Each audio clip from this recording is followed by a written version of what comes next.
On Wednesday, I'm giving my first prepared Toastmasters speech, and it's called an icebreaker because you're supposed to break the ice. And I thought that the whole point of the speech is to introduce yourself to the group so they can get to know you better. And I thought it'd be cool to practice the speech and share it with you guys because some of you might want to get to know me better or more of my background. So this is my Toastmasters speech, or at least what I'm working with right now. Moments in time, we all have them. They're those defining moments that help create the fabric of who we are. And I can remember one particular moment in time that happened when I was about 19 years old and has led me to standing here in front of you all today. But before I get to the moment, let me give you a little background. When I started high school, 14 years old, I was so self-conscious and so insecure. I was so fearful of the wedgies and getting canned by the upperclassmen that I actually broke out in hives and was covered in hives for the first 3 or 4 days of school. I was terrified. I went through high school with anxiety constantly. I had zero concept of myself. I think part of it came from being the fat, chunky kid that everybody made fun of when I was in most of my adolescence to early teenage years, and then hitting my growth spurt and going from the fat, chunky kid to the tall, skinny kid. Either way, I was left in this sense of no sense of self. I didn't know who I was. I didn't know what I wanted in life. All I knew is I didn't want to interact with people or talk to people because I was terrified of looking like an idiot. But I made it through high school.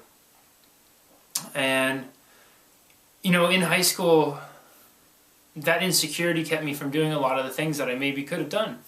I was a heck of a basketball player, but never pursued the basketball thing because I was too scared to even try out.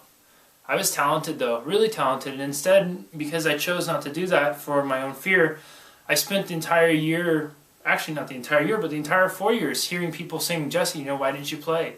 You should be out there playing, you're so good." And it got to the point where it was so much so that I didn't even want to play basketball or even go to a game.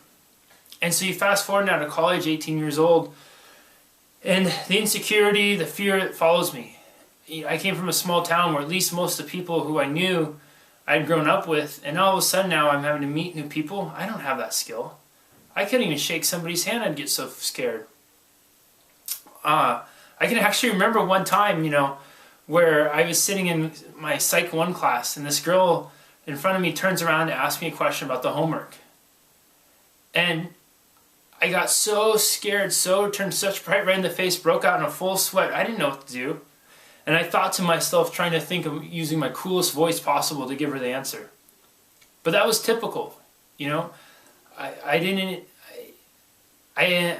know what to do or who I was. And as a result, I would turn, to alcohol because it would give me a sense of break the ice, so to speak. Funny, I'm talking about breaking the ice in the icebreaker speech. And what I did was I would drink and drink and drink, and it wasn't really healthy drinking. I'd have fun, but then I could giggle, I could loosen up, I could laugh. Made it through my first quarter with a rousing 113 GPA, which is an F and 2 C minuses, and that landed me on academic disqualification. Academic disqualification is basically a nice way of the school saying, if you don't get your act together, we're kicking you out. So I topped that off with after the first week or two of school, I get so drunk in the dorms that I throw up all over the place, throw up all over myself. Keep in mind, I don't remember any of this because I was too drunk and passed out. So now not only am I on academic disqualification, but I'm on but probation from the dorms for alcohol abuse. Starting off 2001, I think it was, as a winner. And what it was is, I was so fearful, so intimidated of meeting people and so insecure in myself that I was so close to getting myself kicked out and going right back to where I came from, which I didn't want to do. There's no opportunity for me there. All the opportunity lay down here. But I didn't know myself. I was terrified. And I had that moment where probably 4 weeks or so into the next quarter, I was in the bathroom and brushing my teeth, and I stopped and looked at myself in the eye, and this skinny kid was getting these big dark circles under his eyes. And not only that, but he was starting to get a beer belly on my skinny, at the time, 165-pound frame. To give you a reference point, I'm about 220 pounds now. And I was thinking, looking at myself thinking, Jesse, what are you doing? You worked so hard to get here. And now you're willing to throw it all away because you're so insecure and you're so scared. Something has to change. And so I made a promise to myself right then and there. I swore to myself that I'd focus on that quarter of getting my grades up. And once my grades were up, I would start in the spring quarter just focusing on exercise. I'd been to the UCSB gym a couple times. The first time I actually went there, I walked in, made 2 right turns, and walked out because I was so intimidated by all the big guys and all the good-looking, fit girls. I didn't belong there. And so I promised myself that once my grades were up, I would go there, work out, but it wouldn't just be work out and then stop. Once I got to a point where it burned, it hurt, I'd make myself do 5 more no matter what. I swore this to myself, that I owed it to myself to at least try it, to commit to something and follow through with it. Because if I stopped now, if I gave up now, this was going to follow me the rest of my life. My grades went up, I started exercising, and it changed my life. You know, as I found my love with exercise, I realized how much mentally and emotionally it affected me.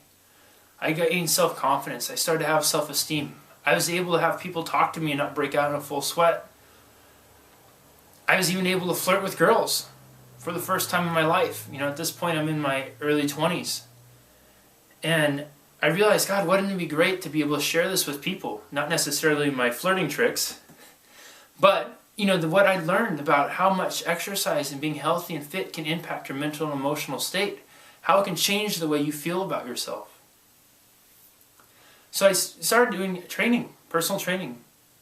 And I was doing that for a number of years, and eventually life coaching became incorporated into that. And what happened between, you know, age 19 and 20 to now, that's a much longer story for a different time, as I'm running close on time here. But I will tell you this, is moments in time, you guys, we all share them, we all have them. And when they're there, listen to it, because it's telling you something. And if you listen to it and you follow it, something special can happen, and it can change your life. Thank you.